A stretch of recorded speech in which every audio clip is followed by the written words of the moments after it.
Nerevar, it has been a while. Oh, who is this handsome young man I have on the projector? Oh, it's no one really, just a fucking badass named Leon. You don't care who he is, you just want to know why I have a shirtless picture of him? Shirtless picture?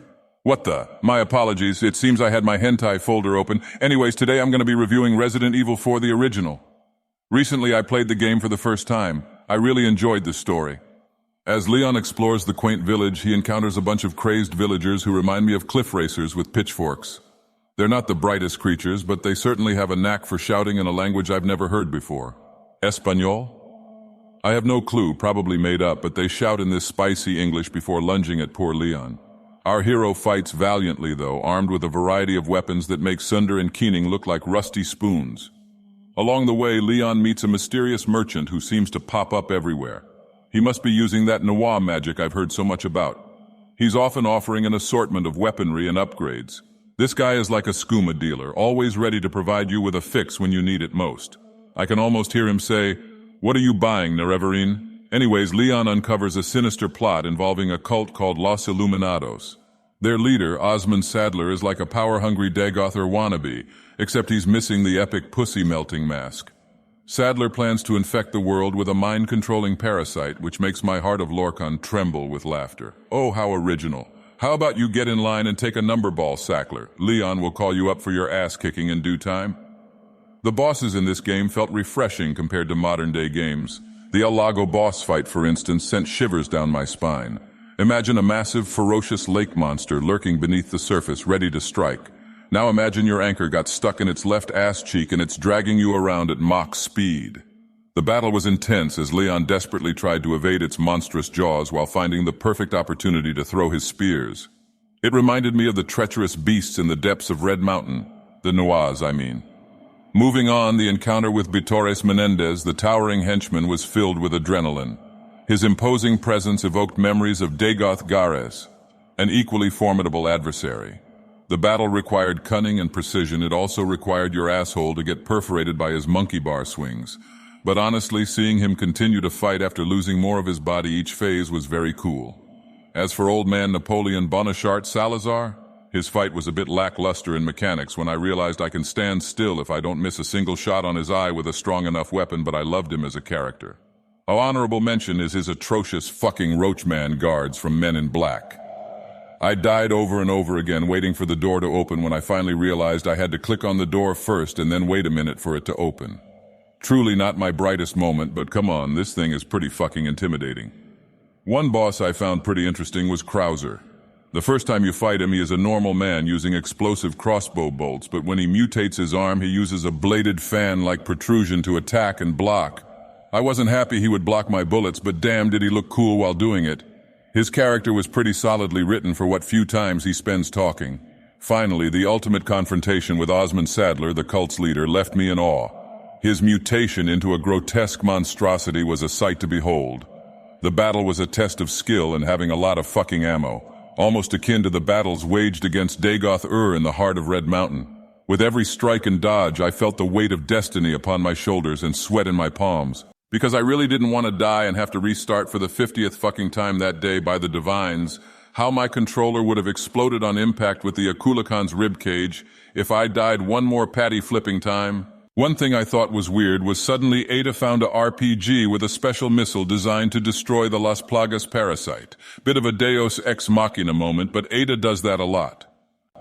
Admittedly, when I started the game, the separate camera movement with the right stick really fucked me up for a few minutes, but after a couple kills I was able to adjust to it. One thing I struggled with the whole game was getting Leon to turn the fuck around. I mean, for Divine's sake, I was trying to pop a full 360 every time to turn around only for it to be getting me hit and wasting heal items. Of course, this was before I realized you can just pull the stick back slightly and hit the A button and perform a quick turnaround. But even sometimes this was iffy because I would always hold the A button for running. Overall, though, it was most likely a skill issue on my part, so I'm not going to hold it against them. One thing I didn't like was not being able to buy ammo from the merchant, but that also adds to the difficulty. I was also pampered by the merchant from Resident Evil 8 selling ammo, so maybe it's not reasonable to expect the older game to have this. I've always liked the inventory system in Resident Evil because you can perfectly organize stuff like an American version of Tetris with guns and grenades. Something that made me sad about Resident Evil 4 was the amount of enemies and their variety. It really made me realize how a lot of modern games don't bother making half as many or just make variants of a base enemy and say they have 100 plus enemies. Now they did have your ordinary infected that would shoot crossbows and stab you. But even they had a version that would burst a blade out their head if it gets shot, and it would swipe around on a long tendril. Others would be having a weird facehugger creature coming out their neck that became an entirely separate enemy when the host was killed. It looked like the creature on the back of Jeepers Creepers' head. The more annoying ones would carry a shield. They had the insect creatures that could fly and ones that turned invisible while crawling on the walls. The El Gigantes, which were massive behemoths of flesh that stumbled around like idiots. The Regenerators, which have a secondary spiky variant, both being a bitch to deal with as they required you to shoot their Plagas points to fully kill them. There was also the infected dogs and a few bulkier human variants. Some of the humans on the island in the later chapters wore armor and others would have a minigun. When I saw this, I thought about Resident Evil 8 and half its enemies are just the same enemy but armored or beefier. Speaking of Resident Evil 8, I have a conspiracy. Isn't it weird both main characters are coming to a village near a castle trying to rescue someone who both happen to be blonde? There is a boss in a castle in both and a giant fish boss in both. Oh, and what's this? The glue that holds all the bosses together in both is a crazed cult leader that you fight in the end. But that's it, right? They both didn't find a source of infection deep underground or anything. That would be ludicrous, peculiar. Oh no, Nerevar. It's just a coincidence for sure, my dear Nerevar. Both games also have a scene where you're stuck in a building or small area waiting a timer out while being swarmed. But that's just an accident, right? Perhaps. Maybe Resident Evil 4 outshines 8, though. The story is quite the turn of events, leading you through some pretty interesting settings. They also had a good handful of mechanics they only used once or twice, such as using the forklift in the lab to drop infected down a trash chute. The game had plenty of interesting puzzles that weren't too difficult but did require you to stop and think for a moment. The characters had an absolutely smorgasbord of great lines, such as, "My favorite..." Well, I see that the president's equipped his daughter with ballistics, too. That shit was wonderful to hear, my moon and star. I was quoting that bastard every time I saw Ashley's tits hit the old jiggle physics. Truly a classic to show all of the Sixth House and tribe unmourned. I rate Resident Evil 4 the original A.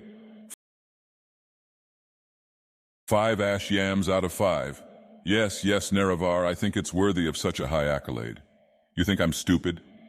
Nerevar, turn the camera off. Nerevar, what did I say about calling me stupid on camera? Now you gotta flip the coin. Yes, Nerevar, that's the punishment.